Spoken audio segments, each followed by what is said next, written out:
আসসালামু আলাইকুম। আমরা ইদানিং অনেকেই যেমন লাম্বার স্পাইন, সার্ভিক্যাল স্পাইন রোগে আসলে ভুগতেছি। যার জন্য লাম্বার স্পাইনের সমস্যা হলে আমাদের হাঁটা চলাচলের সমস্যা হচ্ছে, পায়ের রগ টান খাচ্ছে। আবার সার্ভিক্যাল স্পাইনে প্রবলেম হলে আমাদের হাত উঠানো, হাত নড়ানো বা ঘাড়ে ব্যথা চলাচলের সমস্যা হচ্ছে। আসলে আমরা ব্যায়াম করতেছি, অনেকে মনে করতেছি বিভিন্ন ব্যায়ামের মাধ্যমে এটা সমাধান হবে।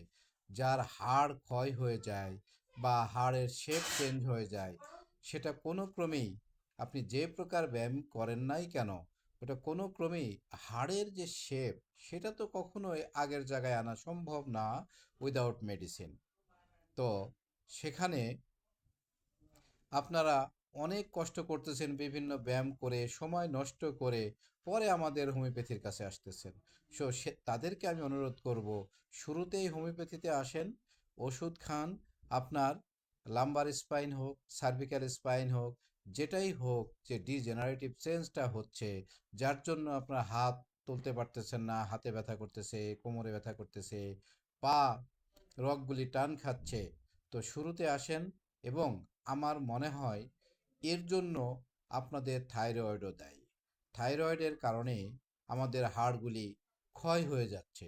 এটা আমরা শুধু ব্যায়াম করতেছি, কিন্তু যদি থাইরয়েডের কারণে এটা হয়, আপনার কি ব্যায়ামে কি থাইরয়েডের অ্যাক্টিভিটিস ঠিক হয়ে যাবে? অবশ্যই না।